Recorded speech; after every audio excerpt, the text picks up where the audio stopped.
येशूच्या नावात आपल्या सर्वांचं मी स्वागत करते। आणि मायवार आज आहे मेचा दुसरा आठवडा। मेचा दुसरा आठवडा म्हणजे मेचा दुसरा रविवार हा मायवार म्हणून साजरा केला जातो सर्व जगभरामध्ये। आणि आलेल्या सर्व मातांना मी शुभेच्छा देते। आपल्या सर्वांना दीर्घायुष्य लाभो अशी त्या परमेश्वराकडे प्रार्थना, प्रभू येशूच्या चरणी प्रार्थना। आणि आपण असाच आशीर्वाद आपल्या लेकरांना लाभत राहो आणि आपण लेकरांनी आपल्या मातांचा आदर करू अशी आपल्या सर्वांना विनंती। आणि आजच्या संदेशाकडे जात असताना मी सुरुवातीला 2 गोष्टी आपल्याला सांगू इच्छिते। आणि ही जी गोष्ट आहे ती आपण नेहमीच ऐकलेली असेल, शाळेमध्ये नाटिका पण केलेली असेल किंवा टीव्ही मध्ये पण पाहिलेली असेल। तर ती पहिली गोष्ट काय आहे, त्यामध्ये एक चोर असतो आणि त्याला अरेस्ट करतात, पोलीस येऊन त्याला अरेस्ट करतात। चोर गुंडा तो असतो, पोलीस येऊन त्याला अरेस्ट करतात। आणि अरेस्ट केल्यानंतर सर्व घरासमोर सर्व लोक जमा होतात, अरे काय झालं, कशाला याला अरेस्ट केलं। आणि मग त्याची आई पण तिथे असते आणि त्या चोराची आई, त्या गुंड्याची आई तिकडे उभं राहून रडत असते। आणि मग तो काय करतो, आईला आपल्या जवळ बोलवतो, आई जवळ ये, मला तुझ्या कानामध्ये काहीतरी सांगायचं आहे। आई जवळ येते, आपला कान त्याच्या तोंडाकडे देते आणि तो काय करतो, आपल्या आईच्या कानाचा जोरात चावा घेतो। त्याचे हात तर हटकडीने बांधून ठेवलेले आहेत। आणि मग आई म्हणते, का तू माझा जोरात चावा घेतला, मला तर दुःख होत आहे, तू अरेस्ट झालेला आहे, पाहत नाहीये का मी किती रडत आहे। आणि तो म्हणतो, जर तुम्हाला आधीच शिस्त लावलेली असती, मी लहान असताना तेव्हा मी माझ्या मित्राची पेन्सिल चोरली आणि तुझ्याकडे आणून दिली, तुम्हाला शाबासकी दिली, शाबासकीच्या ऐवजी जर तुम्हाला तिथंच चापट मारली असती, तिथंच तुम्हाला चोप दिला असता, तर आज मी गुंडा चोर झालो नसतो आणि मला जेलामध्ये जायची पाळी आली नसती। तर मॉरल आहे स्टोरीचा की सर्व काही आईवर अवलंबून असतं। आई कसं आपल्या लेकराला घडवते त्याच्यावर अवलंबून असतं। नंतरची एक स्टोरी आहे देवाचे महान सेवक ज्यांनी ख्रिश्चनिटीचा चेहराच बदलला, जॉन वेस्ली आणि चार्ल्स वेस्ली। 300 ते 400 वर्ष आजच्या डेट पासून 300-400 वर्ष आधी ते जगामध्ये होते आणि त्यांनी किती देवाची सेवा केली। जर एस्टिमेट काढलं तर 1 मिलियन त्यावेळेस लोकसंख्या पण कमी होती इंग्लंडमध्ये ते होते आणि 1 मिलियन लोकांना त्यांच्या आयुष्य काळामध्ये त्यांनी सुवार्ता सांगितली, प्रभू येशू बद्दल सांगितलं। 1 मिलियन किती मोठा आकडा आहे, 1 मिलियन म्हणजे 10 लाख लोक। इथे लोकसंख्या कमी, त्या काळी सगळ्याच जगामध्ये लोकसंख्या कमी आणि ते इंग्लंडमध्ये होते आणि 10 लाख लोकांना म्हणजे ख्रिश्चनिटीचा त्यांनी चेहराच बदलला या 2 भावांनी। आणि ते उदाहरण म्हणजे त्यांच्या आईचं उदाहरण।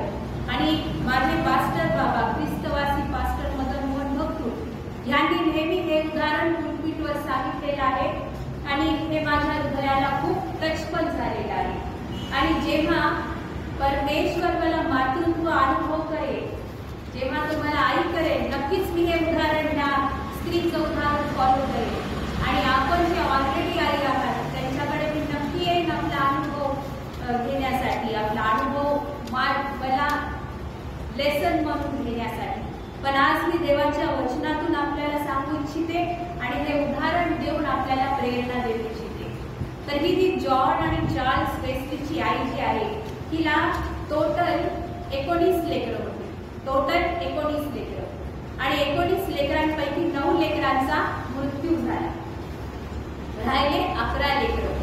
आणि त्या काळी स्त्रिया जास्त बाहेर पडत नव्हत्या, काही नाही, शिक्षण नाही, काही नाही।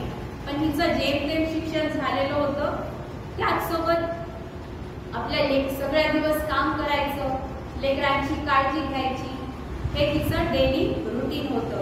आणि तिचा नवरा जास्त तर कामामुळे बाहेर राहायचा, सर्व घरची जबाबदारी तिच्यावरच। आणि तिची एक विशेषता काय होती की 11 लेकरं असताना प्रत्येक लेकराला घ्यायची आणि त्यांच्यासोबत दररोज अर्धा तास प्रार्थना करायची. एकेकासोबत, सगळ्यांना एकत्र घेऊन नाही, एकेकाला घेऊन. पहिला नंबरचं लेकरू तिच्याकडे यायचं, ते दोघं अर्धा तास प्रार्थना करायचे जायचे. दुसऱ्या नंबरचं लेकरू यायचं, ते अर्धा तास प्रार्थना करायचे जायचे.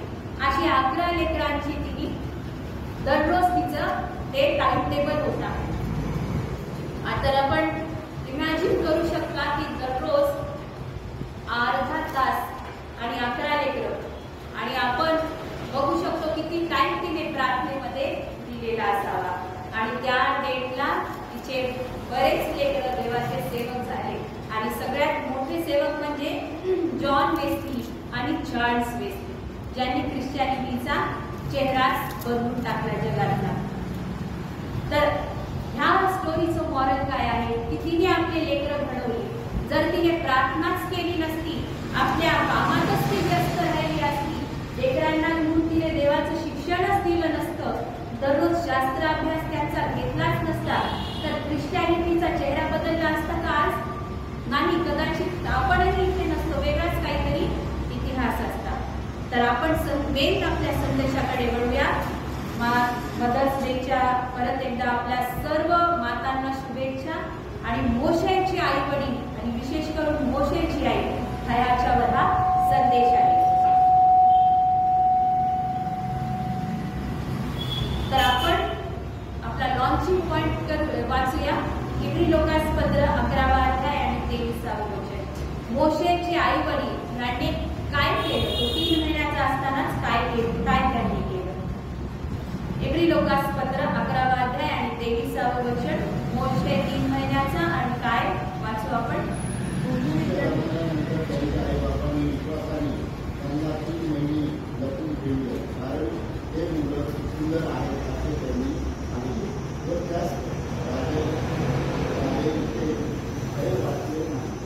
बरोबर. तर मोशेच्या आई वडिलांनी मोशे 3 महिन्याचा असेपर्यंत त्याला सांभाळून ठेवले. त्यांनी पाहिले की तो बाळ सुंदर आहे आणि त्यांना राजाच्या फरमानाची भीती वाटली नाही. काय राजाचं फरमान होतं की जर घरामध्ये मुलगा जन्मला तर त्या मुलाचा कत्तल करायचा.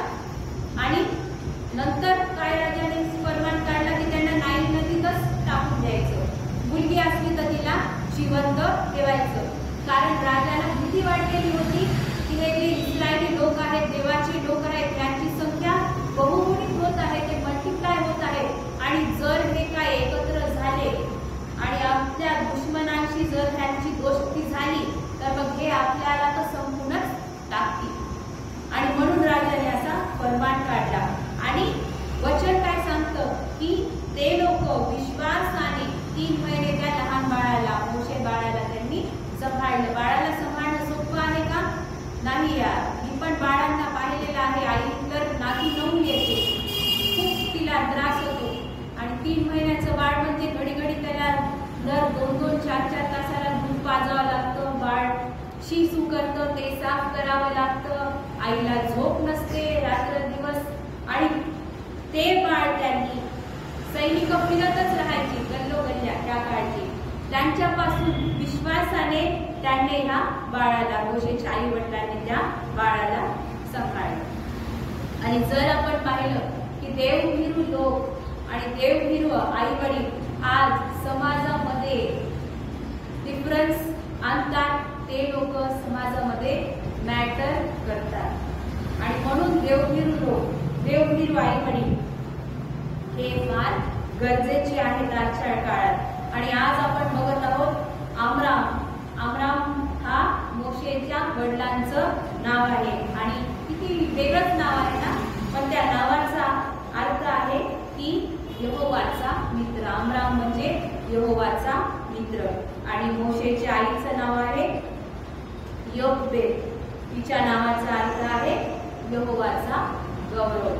आणि ह्या दोघं आई वडिलांनी मोशे बाळाचं संगोपन कसं केलं आणि त्यांनी संगोपन केलं त्याचं 3500 वर्ष आधी, ज्याचा रिझल्ट, ज्याचा प्रभाव आजही आपल्यावर आहे. आजही आपण तो बायबलमध्ये वाचतो आणि आजही आपण त्याला मोशेच्या आई वडिलांनी परमेश्वराला अनुकरण करण्यास शिकवले. गव्हर्नमेंटचे रूल्स पण होते त्यावेळेसचा गव्हर्नमेंट काय राजाचं पाहिलं ना आपण. त्याने काय फरमान काढला की लेकरांची कत्तल करून टाका. पण त्यांनी गव्हर्नमेंटला न फॉलो करता, राजाचं फरमान फॉलो न करता, अनुसरण न करता त्यांनी परमेश्वरावर विश्वास ठेवला. परमेश्वरावर त्यांनी अनुसरण केलं. जर आपण निर्गम ह्याचा दुसरा अध्याय 1 आणि 2 जर वाचलं तर आपल्याला माहित होईल. निर्गम दुसरा अध्याय 1 आणि 2.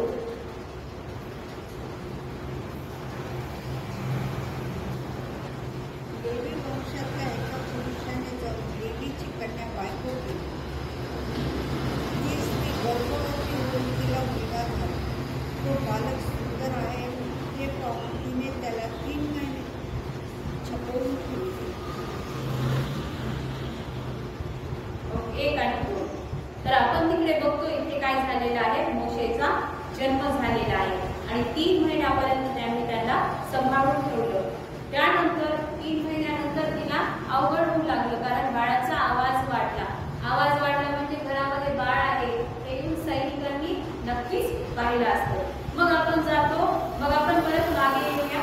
निर्गम ह्याचा पहिला अध्याय 6 ते 22 जर आपण वाचले. निर्गम ह्याचा पहिला अध्याय 6 ते 22 जर आपण वाचलेले आहेत. संदर्भातील वचन आळीपाळीने वाचलेले आहेत. तर त्यामध्ये आपल्याला पाहायला मिळतं की इस्रायली लोकांवर किती गुलामगिरी कठोर मिसर देशातले लोक करायचे. किती कठोर त्यांची गुलामगिरी होती. किती त्रास त्यांना तिथे व्हायचा. जर आपण वचन 11 पाहिलं, इब्री लोकास पत्र क्षमा करा, निर्गम ह्याचा दुसरा अध्याय आणि 11 वचन जर आपण पाहिलं तर आपल्याला काय तिथे वाचायला मिळतं की त्या लोकांनी जे गुलामगिरीचे लोक होते म्हणजे इस्रायली लोक होते त्यांच्यावर टास्क मास्टर, त्यांच्यावर मुकादम ठेवला. सुपरवायझर टास्क मास्टर ठेवला आणि तो काय करायचा. टास्क मास्टर, मुकादम किंवा सुपरवायझर त्यांच्याकडून खूप कष्ट करून घ्यायचा, खूप कामं करून घ्यायचा. बायबलमध्ये वर्ड सांगितलेला आहे जेरीस. जेरीस म्हणजे त्रास करून घ्यायचा. आता जेरीस करणं म्हणजे काय की त्यांना इस्रायली लोकांना कठोर रीतीने वागवणं, त्यांना धमकावणं आणि त्यांना लवविण्यास फोर्स करणं, त्यांना डिप्रेस आणि निराश करणं. असं कोणी जर आपल्याला करत राहिलं तर आपण राहू शकतो का? मुळीच नाही, मुळीच राहू शकत नाही. पण ह्या सर्व गोष्टी मिसर देशातले लोक, ते गुलामगिरीत असलेले इस्रायली लोकांवर ह्या सर्व गोष्टीने त्यांच्याकडून ते करून घ्यायचे. जर आपण वचन 13 पाहिलं तर ते त्या वचनामध्ये सांगितलेलं आहे सक्तीने त्यांच्याकडून सर्व काम करून घ्यायचे. सक्तीने करून घ्यायचे म्हणजे त्यांना रफ वागवायचे, त्यांना क्रूरतेने ते वागवायचे आणि जे काही आहे ते सर्व प्रत्येक गोष्टीत त्यांना तोडायचे, प्रत्येक गोष्टीत त्यांना ते मारहाण करायचे. आणि अशा सिच्युएशनमध्ये, अशा काळामध्ये, अशा डेस्परेट कंडिशनमध्ये, अशा डेंजरस सिच्युएशनमध्ये मोशेचे आई वडील इथे राहत होते. आणि राजाने तर फरमान काढलेलं होतं मुलगा झाला त्याची कत्तल करायची. आणि मग सैनिक तर फिरतच असायचे, आणि सैनिकांना जर माहीत झालं की ह्या घरामध्ये लेकरू जन्मलेला आहे, सैनिक जायचे, सैनिक पाहायचे आणि जर तो मुलगा आहे तर त्याची तिथेच कत्तल करून टाकायचे. आई वडिलांनी, बाळाच्या आई वडिलांनी जर त्यांना विरोध केला तर आई वडिलांना ते सैनिक खूप मारहाण करायचे. आणि जर अजून ऐकलं नाही तर कधी कधी तर ते आई वडिलांचाही कत्तल करून टाकायचे. आणि अशा कंडिशनमध्ये तर आपल्याला आपल्या लेकराचा खून, आपल्या लेकराचं कत्तल आपल्या डोळ्यासमोर व्हावा असं कोणाला वाटतं? बरं, कोणालाच नाही. बरेचसे त्या काळचे मग आई वडील ठीक आहे आम्हाला मारून टाका आणि आम्ही मेल्यावर आमच्या लेकराचं काय करा असं ते म्हणत असत. पण मोशेचे आई वडील यांनी काय केलं? त्यांनी गव्हर्नमेंटवर, त्या राजाच्या फरमानावर, परमेश्वरावर विश्वास ठेवला आणि ह्या सर्व कंडिशन मध्ये देखील त्यांनी काय केलं? परमेश्वर जे जीवन देणारा परमेश्वर आहे, जीवन त्याच्याकडे जो जीवनाचा खजिना जो आहे तो खजिनाच त्याने पकडून ठेवला, जीवनाला त्याने गिरवून ठेवलं, कारण परमेश्वर हा जीवन देणारा परमेश्वर आहे आणि त्या परमेश्वरावर त्याने विश्वास ठेवला आणि त्या विश्वासानेच त्यांनी बाळ मोशे याला 3 महिने, लहान बाळ मोशे याला 3 महिने सांभाळलं आणि त्या लोकांना, त्या विश्वासामुळेच त्या लोकांना, त्याच्या आई वडिलांना राजाच्या फरमानाची भीती वाटली नाही. तर आपल्याला या पॉइंटमध्ये अजून एक शिकायला मिळतं की अजून एक गोष्ट शिकायला मिळते की गव्हर्नमेंट जरी अशा गोष्टी सांगत असेल ज्या बरोबर नाही, ज्या इलिगल आहेत, ज्या बायबल विरुद्ध आहेत, तर त्याच्याही वर आपण परमेश्वरावर विश्वास ठेवू शकतो. आपल्याला त्या मानायची गरज नाही आणि आपण नाही मानलं तर त्याला घ्यायची गरज नाही, कारण आपला विश्वास कोणावर आहे? परमेश्वरावर आहे, जसं मोशेच्या आई वडिलांनी केलं. पूर्ण आपण या पॉइंट मध्ये पाहिलेला आहे. दुसरा मुद्दा आपण बघूया, जे आपले हिरोज ऑफ फेथ आहेत त्यांना त्याच्या आई वडिलांनी फॉलो केलेलं आहे. हिरोज ऑफ फेथ कोणते आहेत? आपल्या बायबलमध्ये इब्री लोकासपत्र या 11व्या अध्यायामध्ये लिस्टच दिलेली आहे हिरोज ऑफ फेथ. तर मग त्यामध्ये एक हिरो आहे नोहा, आणि नोहा मोशेच्या अगोदर झालेला. आता मोशेच्या आईने काय केलं? त्याला एका पेटाऱ्यात ठेवलं आणि तो पेटारा पाण्यामध्ये तिने सोडला. आता बायबलचे अभ्यासक असं म्हणतात की तिला ही आयडिया कुठून पेटाऱ्यात टाकून त्याच्यामध्ये टाकायची आयडिया कुठून आली असेल?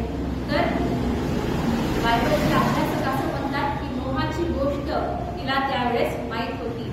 परमेश्वराने नोहाला तारू बनवायला सांगितला, त्याला कसं तयार करायचं ते सांगितलं आणि मग तिने तेच सर्व फॉलो केलं आणि तिने काय केलं? तो पेटारा तयार केला, त्यामध्ये मोशे बाळाला ठेवलं आणि तिने पाण्यामध्ये त्याच्यात वाहवलं. जसं मोशे बाळ आणि मोशे बाळ म्हणून काय झाला? वाचल्या गेला, मोशे बाळ सेव्ह झाला. तर आपण इथे बघतो की त्यांचा हिरो ऑफ फेथ कोण होता? तर तो होता नोहा.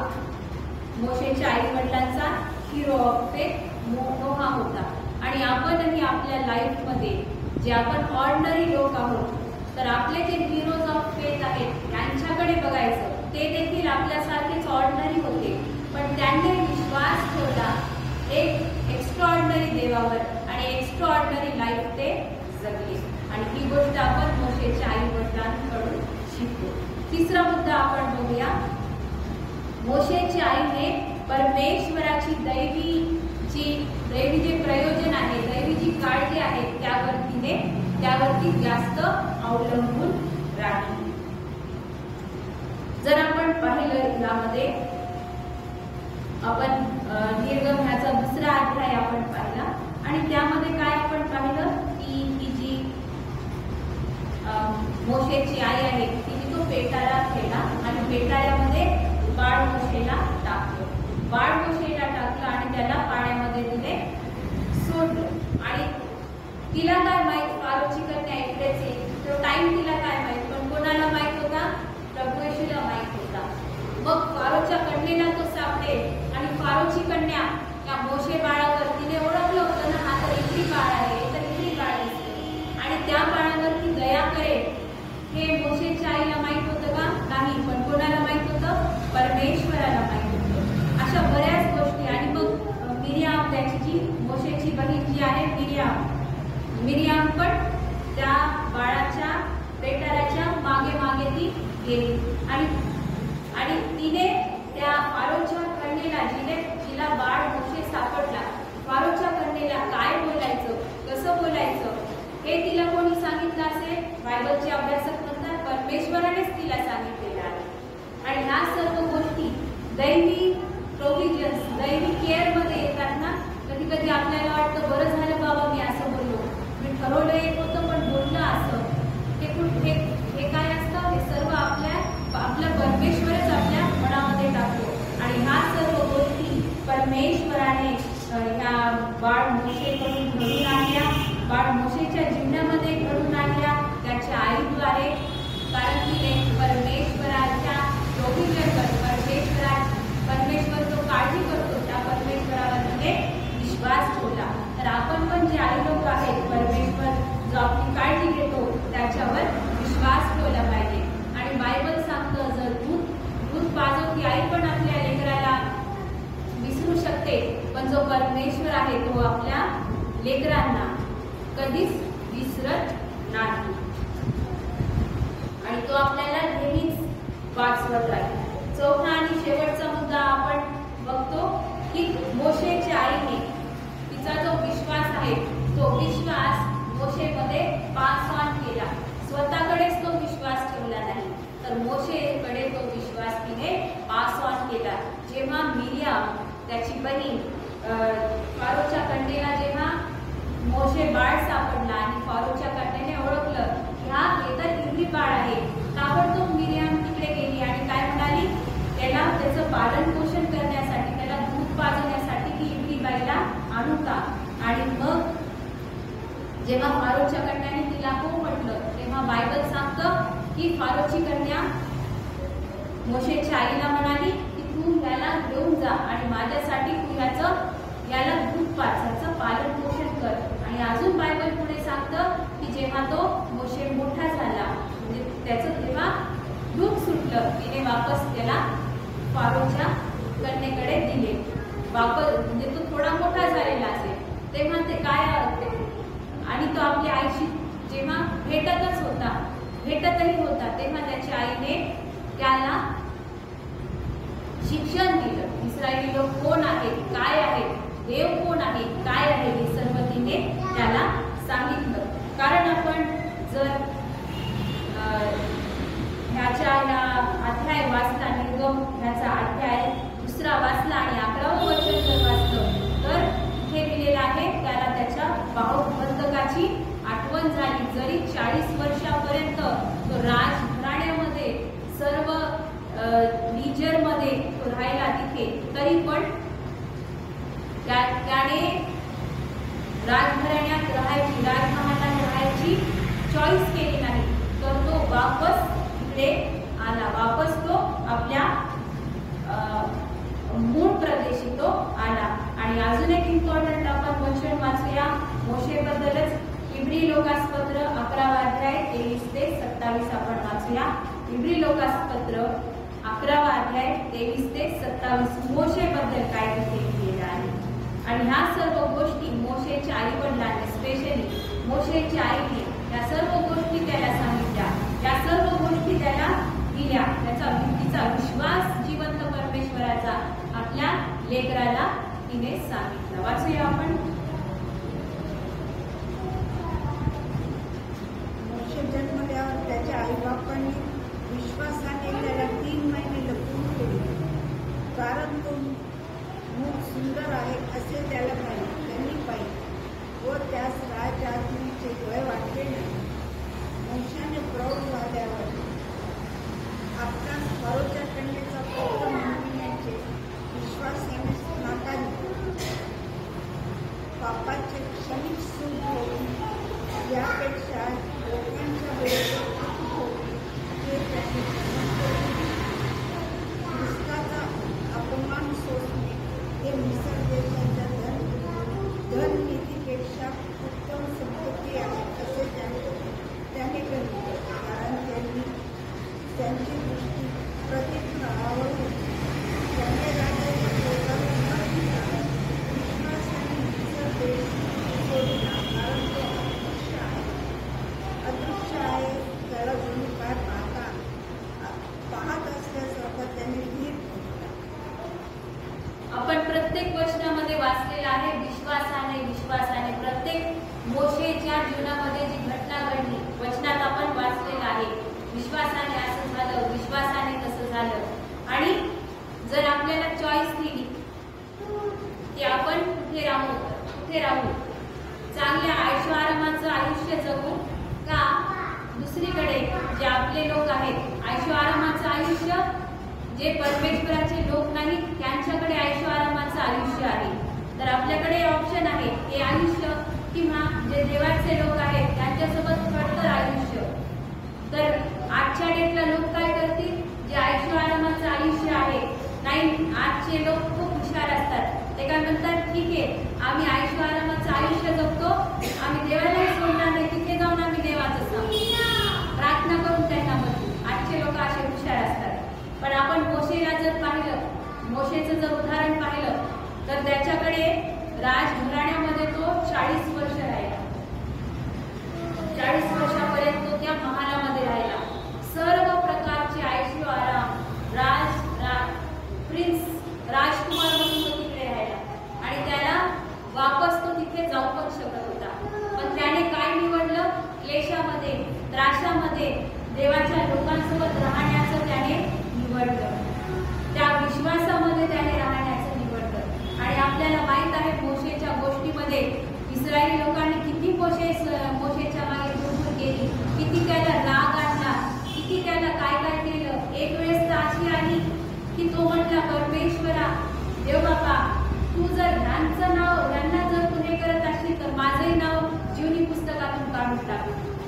एवढी मध्यस्थी त्याला करावी लागली. आणि बायबलमध्ये फक्त 3 लोकांनी 40 दिवस 40 रात्र उपवास केला आणि त्यामधला एक मोशे आहे. मोशे, प्रभू येशू आणि एलाइजा. तर मोशे एक त्याच्यामधून आहे. आणि इतके मोठे मोठे काम मोशेकडून झाले, कारण त्याला माहित होतं की जो अदृश्य परमेश्वर आहे तो खरा परमेश्वर आहे आणि तोच माझा देव आहे आणि त्याच्यासाठीच मी झटे. आणि हे सगळं कुठून आलं, हे सगळं त्याच्या आईकडून आलं. आणि तुम्ही जे माता बसलेले आहेत आपल्या लेकरांना ह्या सर्व गोष्टी द्या, ह्या त्यांना शिकवा. आणि जसं बायबलमध्ये लिहिलेलं आहे की तुम्ही आपल्या लेकरांना उठता बसता चालता बोलता झोपता हसता खेळता खाता पिता त्यांना सर्व शिक्षण द्यायचं आहे. सर्व बायबलमधल्या गोष्टी सांगायच्या आहेत. असंच सर्व मातांनी लेकरं जास्त आईकडे असतात, कल आईकडे असतो. आणि या सर्व लेकरांना मातांनी हे सर्व फीड केलं पाहिजे. कारण बरेच बायबलचे अभ्यासक एक्सपर्ट्स असं म्हणतात की लेकरू 6 वर्षापर्यंत आईच्या संगोपनापर्यंत असतं, आईच्या संगोपनामध्ये असतं 6 वर्षापर्यंत.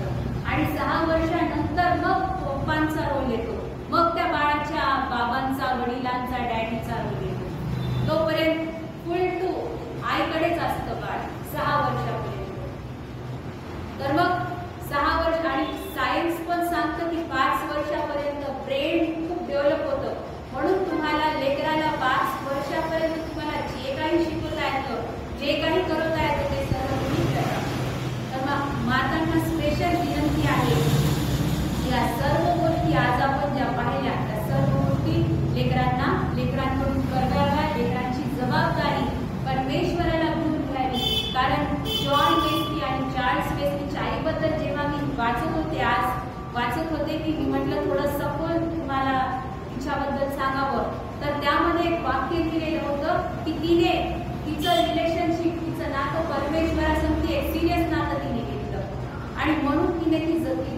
आपल्या माता म्हणून ती जबाबदारी घेऊ शकते. आणि आपण तर पाहिलं ख्रिश्चॅनिटीचा चेहराच तिच्या लेकरांनी बदलला. तर मग आपलं नातं, सर्व मातांनी आपलं नातं, माताच काय आपण सर्वजण आपलं जे नातं आहे परमेश्वरासंगती ते आपण सिरियसली घेतलं पाहिजे. अजून एक छोटं उदाहरण घेऊन मी माझा संदेश संपवते. अमेरिकेमध्ये जेव्हा खूप एक अवघड फेज होता, दुष्काळ जेव्हा अमेरिकेमध्ये होता त्यावेळेसची ही गोष्ट आहे. आणि त्यावेळेस ही जी मुलगी आहे, एक मुलीचा एक उल्लेख आहे. पास्टर जॉन स्मिथसन नावाचे एक पास्टर आहेत. त्यांनी सांगितलेलं आहे की एक 10 वर्षाची मुलगी त्या दुष्काळाच्या वेळेस होती. आणि ती 10 वर्षाची मुलगी जी होती तिचा परिवार इतका खराब होता, इतका गरीब होता की ते टेंटमध्ये राहायची, झोपडीमध्ये राहायची. आणि मग तिचं आयुष्य पण फार अवघड होतं, कारण तिचे वडील जे होते ते दारुडे होते आणि तिच्या ज्या बहिणी होत्या त्या वेश्या व्यवसायामध्ये होत्या, त्या वेश्या होत्या. आणि मग तिचं आयुष्य असं चांगलं नव्हतं, खायला अन्न नाही, काही नाही. आणि एक पास्टर कपल, काळक साहेब आणि त्यांची बायको, ते लोक, त्या लोकांनी त्या मुलीला पाहिलं, त्या मुलीला इन्व्हाइट केलं की बाळा तू आमच्यासोबत चर्चला येईल. आणि मग दर रविवारी त्या 10 वर्षाच्या मुलीला दर रविवारी चर्चमध्ये त्यांच्यासोबत घेऊन जात होते. आणि तिला मग त्यांच्या घरी पण ते घेऊन जायचे, तिला जेव खाऊ घालायचे, तिला ख्रिस्ताचं प्रेम त्यांनी दाखवलं आणि त्या ख्रिस्ताचं प्रेम तिने अनुभवलं. ख्रिस्त कसं आहे, काय आहे, असं हळूहळू ती समजत गेली, असं पास्टर जॉन स्मिथसन म्हणतात. आणि मग तिने काय केलं, तिने प्रभू येशूचा स्वीकार केला. आणि पास्टर जॉन स्मिथसन म्हणतात की लहान मुलगी कोणी नसून, 10 वर्षाची मुलगी कोणी नसून, ती माझी आजी आहे. आणि पास्टर जॉन स्मिथसन म्हणतात की 55 वर्ष आधी तिने प्रभू येशूचा स्वीकार केला आणि आज आम्ही तिचे लेकरं आहोत आणि मी त्या मुलीचा नातू आहे. आणि कारण त्या मुलीने ह्या सर्व गोष्टी आपल्या कुटुंबामध्ये आणल्या, प्रभू येशूला स्वीकार केलं, ख्रिस्ती जीवन आपल्या लेकरांना तिने इंट्रोड्यूस केलं, तर आजच्या डेटमध्ये पास्टर जॉन स्मिथसन म्हणतात की तिचे 3 लेकरं 3 चर्चेसचे पास्टर्स आहेत, तिचे 3 नातू 3 चर्चेसचे पास्टर्स आहेत. आणि काही जण वर्शिप लीडर आहेत, काही जण संडे स्कूल टीचर आहेत. आणि ह्या सर्व गोष्टी का झाल्या, तर त्या एका 10 वर्षाच्या मुलीमुळे. तिने जर प्रभू येशूला स्वीकार केलं नसतं, तिच्यावर जर त्या पास्टर कपल पाळक साहेब आणि पार्टी पाहिजे चांगले संस्कार पडले नसते, तर एवढी सगळी टीम, एवढी आर्मी, 3 पाळक मोजू आपण, 3 पास्टर्स, तिचे लेकरं 3 जे पास्टर झाले, तिचे नातवं 3 जे पास्टर झाले, इकडे 6 जण.